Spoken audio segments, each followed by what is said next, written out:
सभी को नमस्कार। साथियों, आज किसान भाइयों के धरना का 20वां दिन है और 20 दिन इस ठंड में, परेशानी में, भूख प्यास में अपने घर परिवार को छोड़ करके हमारे किसान भाई दिल्ली के बॉर्डर पर जमे हुए हैं।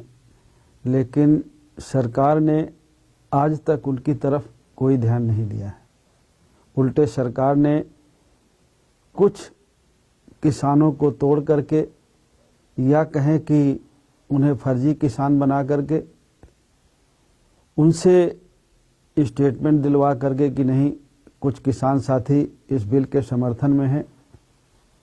साथियों, आप भी अच्छी तरह जानते हैं और सभी किसान भाई जानते हैं कि जो किसान हैं वो इस बिल का समर्थन कतई नहीं कर सकता। जो ये कृषि के तीनों काले कानून हैं, जो किसान हैं, जो खेती से संबंधित है, वो समर्थन नहीं कर सकता, उसका परिवार समर्थन नहीं कर सकता और उससे संबंधित कोई भी व्यक्ति इन कृषि के तीनों बिलों का समर्थन नहीं कर सकता। जो सरकार किसान भाइयों में फूट पैदा करके, किसान यूनियन में फूट पैदा करके, कुछ अपने जेब के लोगों को अपने साथ बुला करके फ़ोटो खिंचा करके और ये दिखा रही है कि किसान 10 संगठन किसानों के समर्थन में है। मैं ये दावे से कह सकता हूँ कि जो किसान है वो कोई भी इस बिल का समर्थन नहीं कर सकता है। वो उसके पीछे एक कारण है कि ये कृषि बिल कहीं से भी किसान के हित में नहीं है। जब तक ये कृषि बिल वापस न लिए जाएं और एमएफसी की गारंटी न दी जाए तो कहीं से भी किसान का हित नहीं है। सरकार को भी इस बात को समझना चाहिए। किसान भी कुछ जागरूक है, कुछ पढ़े लिखे लोग हैं उनमें, उनके बच्चे भी कुछ पढ़े लिखे हैं, उनके बच्चे कुछ पढ़ लिख करके अधिकारी भी बने हैं, कुछ नेता भी बने हैं, कुछ फौज में भी हैं, कुछ सिपाही भी हैं, फौज में रह करके देश की रक्षा कर रहे हैं, बॉर्डर की हिफाजत कर रहे हैं और पुलिस में हो करके लाइन ऑर्डर मेंटेन कर रहे हैं और अधिकारी हैं, वो व्यवस्था को बनाने में सरकार के साथ हैं। वो किसान के बच्चे उनमें से बहुत सारे हैं। किसान बेवकूफ़ नहीं है, किसान जानते हैं इस बात को कि ये कृषि बिल कहीं से भी उनके हित में नहीं है। इसलिए सरकार को अपनी जिद को छोड़ना चाहिए। 8 से 10 के करीब किसान भाई की हमारी मृत्यु हो गई। वो शहीद हो गए अपने हक की लड़ाई में, अपने बच्चों के लिए, पूरे देश के किसानों के लिए। और सरकार ने जो गलती की उसको ठीक कराने के लिए, अगर सही मायने में कहे तो उनके शहीद होने का, उनकी मृत्यु का जिम्मेवार अगर कोई है तो वो सरकार है। इसलिए सरकार को अपना आइडियल लुक छोड़ करके किसान भाइयों की बात को मानना चाहिए। ऐसे ठंड में आप पानी के फुहारे मार रहे हैं, पानी उनके ऊपर डाल रहे हैं, कोई उनको व्यवस्था नहीं की जा रही, तब भी वो इस ठंड में, कड़ाके की ठंड में वो डटे हुए हैं।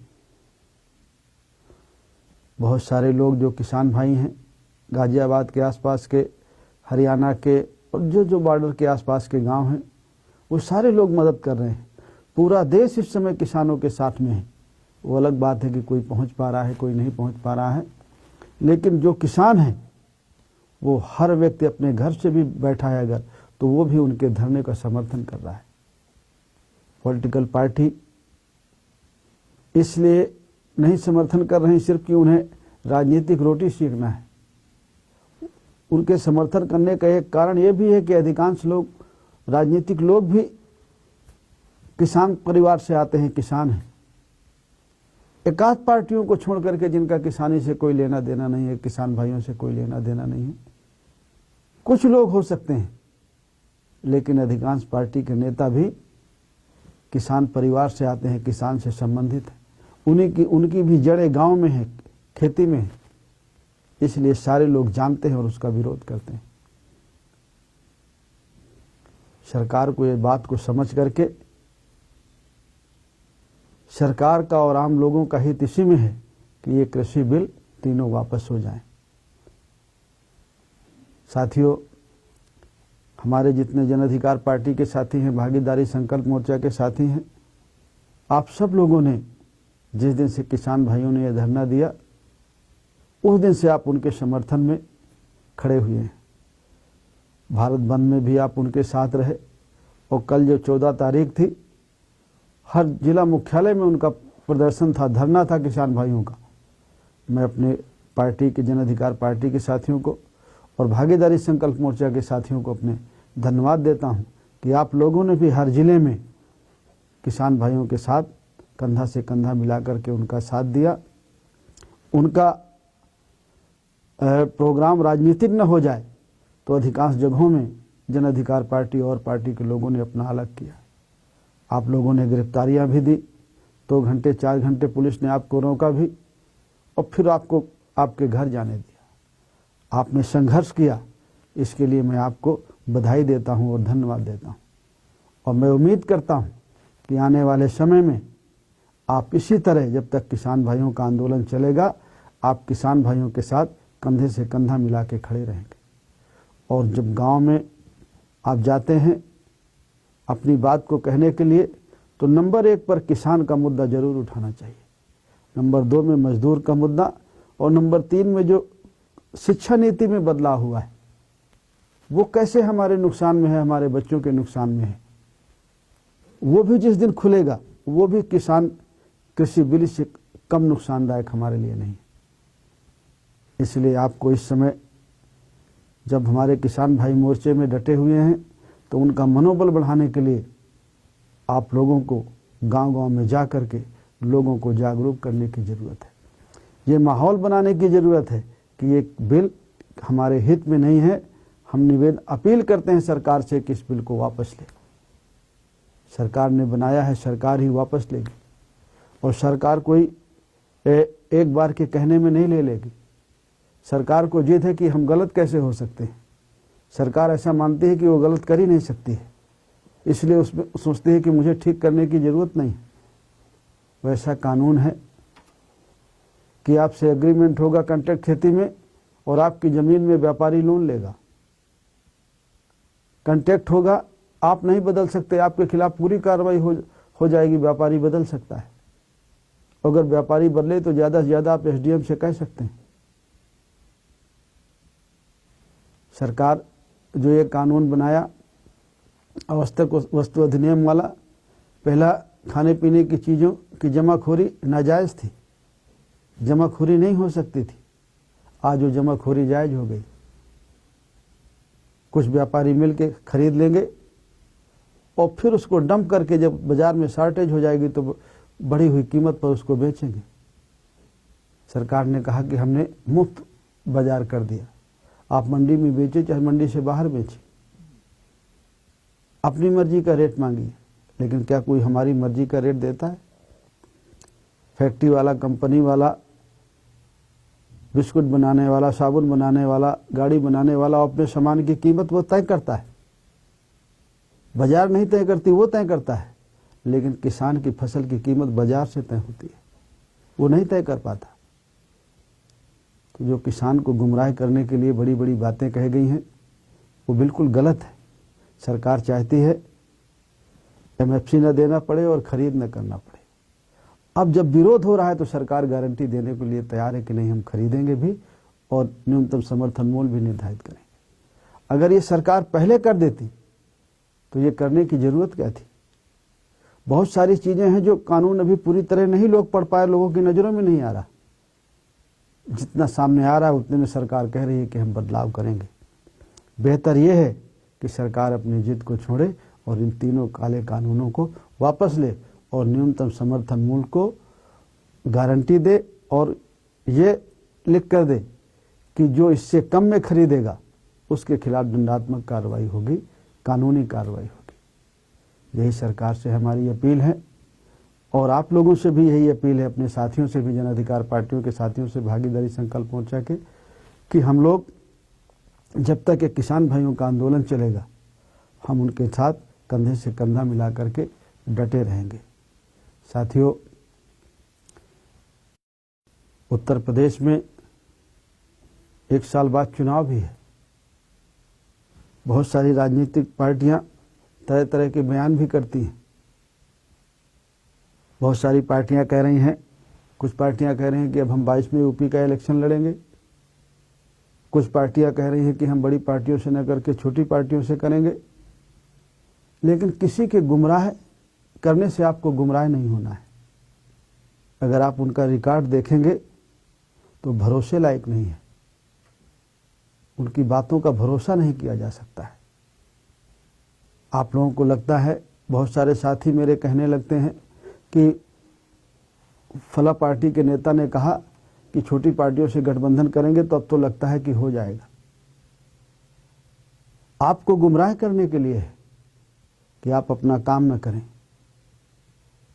और जो साथी आपकी पार्टी से जुड़ रहे हैं उनको गुमराह कर दिया जाता है कि आप क्यों परेशान हो रहे हैं, कुशवाहा जी तो आ ही रहे हैं, राजभर जी तो हमारे साथ आ ही रहे हैं, फला तो हमारे साथ आ ही रहे हैं, कृष्णा पटेल जी, बाबूराम पाल जी तो हमारे साथ आ ही रहे हैं। ये गुमराह करने के लिए कि जो आदमी हमारे साथ जुड़ रहा है वो हमारे साथ ना जुड़ करके उसको सीधे जोड़ लेते हैं। तो बहुत सारी चीज़ें गुमराह करने के लिए। आपको इन बातों पर भरोसा नहीं करना है। आपको अपने मोर्चे को मजबूत करना है, अपनी पार्टी को मजबूत करना है।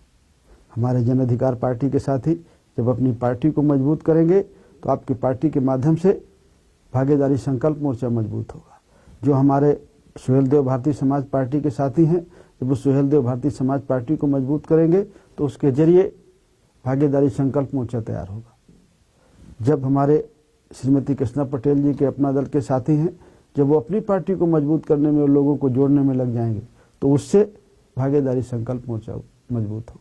जितने हमारे साथी हैं, चाहे वो रामकरण कश्यप जी हों, चाहे वो रामधनी बिंद जी हों, चाहे वो प्रेमचंद प्रजापति जी हों, चाहे वो कुंवर देवेंद्र सिंह लोधी जी हों, सब जब हम अपनी अपनी जगह में मजबूती से खड़े रहेंगे तो भागीदारी संकल्प मोर्चा मजबूत होगा। हमारे लोगों को गुमराह करने के लिए बहुत सारे लोग स्टेटमेंट देते हैं। वो कहते हैं क्यों परेशान होते हैं, सब लोग तो हमारे साथ ही आ रहे हैं। तो हमारा साथी जो अति उत्साह में हो सोचता है मैं पहले चला जाऊं, बाकी लोग तो आ ही रहे हैं। इसलिए आपको गुमराह नहीं होना है। आपको अपनी पार्टी को मजबूत करना, अपने संगठन को मजबूत करना है, अपने मोर्चे को मजबूत करना है। और बहुत सारी गुमराह करने वाली बातें हैं जिसमें आपको सावधान रहने की ज़रूरत है। आज लौह पुरुष परम आदरणीय सरदार पटेल जी की पुण्यतिथि है। इस मौके में मैं उन्हें श्रद्धा सुमन अर्पित करता हूं और आप सब लोगों से ये उम्मीद करता हूं कि जो सरदार पटेल जी ने हमें रास्ता दिखाया है देश को एक करने का, देश को मजबूती का, और कन्याकुमारी से लेकर के जम्मू कश्मीर तक भारत एक है और एक रहेगा।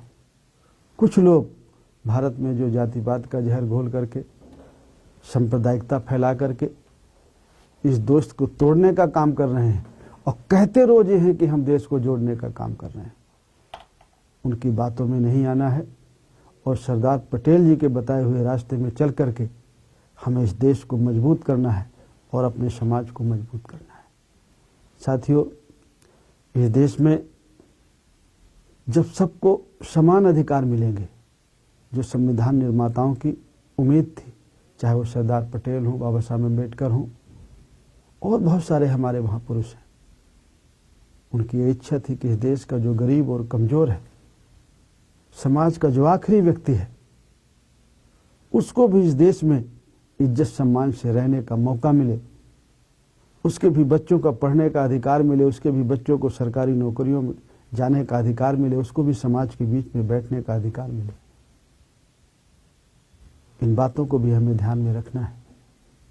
हमारे भागीदारी संकल्प मोर्चा का नारा है कि जिसकी जितनी संख्या भारी उसकी उतनी हिस्सेदारी। हर क्षेत्र में, खाली सरकारी नौकरियों में नहीं,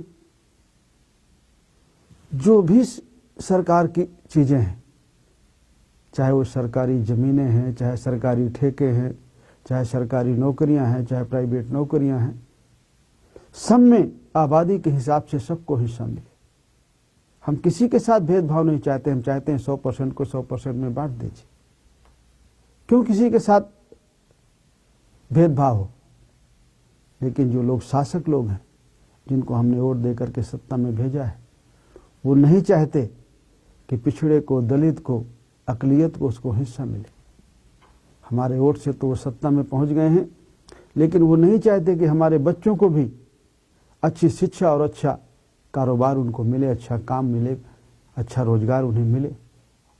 इसलिए वो कभी धार्मिकता की बात करके, सांप्रदायिकता फैला करके, कभी और कोई उन्माद फैला करके, कभी फर्जी राष्ट्रवाद का ढोंग करके हमारे लोगों को गुमराह करके हमारा वोट हासिल कर लेते हैं और फिर हमारा उत्पीड़न करते हैं। आपको जागरूक होने की ज़रूरत है, सावधान होने की ज़रूरत है। हम एक समान शिक्षा भी चाहते हैं कि चाहे वो पब्लिक स्कूल का बच्चा हो, चाहे प्राथमिक विद्यालय का बच्चा हो, पाठ्यक्रम एक होना चाहिए। ठीक है, बड़े आदमी का बच्चा है, वो पब्लिक स्कूल में पढ़ता है, एसी लगा है, अच्छी कुर्सियां लगी हैं, फिर ज़्यादा फीस देता है तो वो सोफा में बैठ के पढ़े, एसी में बैठ के पढ़े।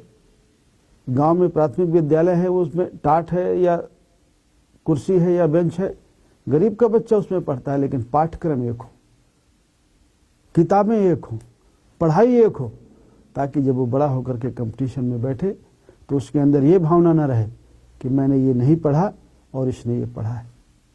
जब एक समान शिक्षा देंगे तो जब एक तरह का कंपटीशन है, चाहे वो प्राथमिक विद्यालय में पढ़ने वाला बच्चा हो, चाहे सीबीएसई में, आईसीएसई में पढ़ने वाला बच्चा हो, जब वो मेडिकल की परीक्षा देने जाता है तो ये परीक्षा में ये नहीं होता कि ये हिंदी मीडियम का पढ़ा है, ये अंग्रेजी मीडियम का पढ़ा है, ये सीबीएसई का पढ़ा है, ये आईसीएसई का पढ़ा है, ये यूपी बोर्ड का पढ़ा है।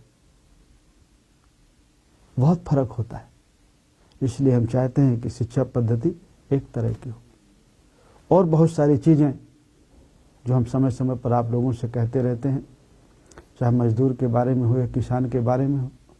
आज किसान भाइयों का तो आंदोलन है और हम 17-22 जून से हम लोग लगातार किसान भाइयों के लिए, मजदूर के लिए, उत्पीड़न के खिलाफ, महंगाई के खिलाफ हम लोग धरना प्रदर्शन कर रहे हैं 22 जून से, कि जो छोटे किसान हैं, छोटे दुकानदार हैं, खाद बीज उनको सस्ते रेट में मिले, छोटे छोटे कर्जे उनके वो माफ़ किए जाएं, मजदूरों की समस्याओं का समाधान हो।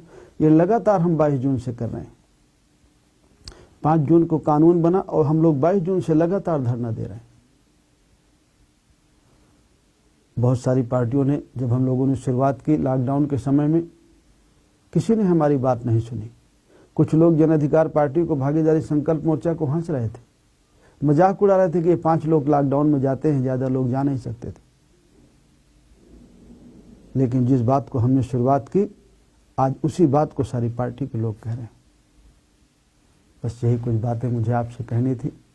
मुझे उम्मीद है कि आप सब लोग जो मैं ये बातें कह रहा हूँ पहले से भी जानते हैं और अपने हक अधिकार के लिए, अपने बच्चों के हक अधिकार के लिए, किसान भाइयों के हक अधिकार के लिए आप लोग उसी तरह मुस्तैदी के साथ खड़े रहेंगे, अपने लोगों को जागरूक करेंगे। बहुत बहुत धन्यवाद। नमस्कार।